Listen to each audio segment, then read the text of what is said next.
Seiring usaha kerajaan memperkasa pendidikan sains, teknologi kejuruteraan dan matematik STEM, Sekolah Kebangsaan SK Oran di Mata Air Perlis tampil dengan inisiatif penganjuran National STEMazing at Score 2035 bertempat di Universiti Malaysia Perlis UNIMAP 18 Jun depan.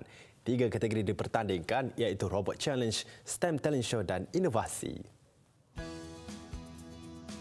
Menurut Guru Besar SK Oran, Tengku Hazlin Tengku Azman, Karnival STEMazing 2025 ini bukan sekadar pertandingan tetapi menyokong pelaksanaan pentaksiran aktiviti jasmani, sukan dan kokurikulum PAJSK sebagai satu bentuk penilaian menyeluruh.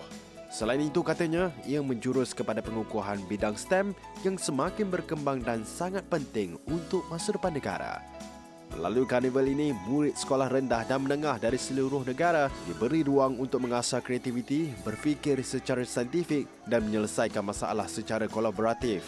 Tarikh tutup penyertaan penghujung bulan ini. Dia sebab dia ikut pada kategori. So satu kategori kita kita limitkan sebanyak 20 buah sekolah. Jadi 3 kategori kita ada 60 buah sekolah lah. Jadi untuk setiap tu saya rasa dalam 70% tu dah ada dah. Program julung kali ini selari dengan aspirasi kerajaan Madani untuk melahirkan generasi celik STEM yang mampu bersaing dalam lanskap global. Ia turut mendapat kerjasama strategik dari Jabatan Pendidikan Negeri JPN Perlis, UNIMAP serta Politeknik Tuanku Syed Sirajuddin.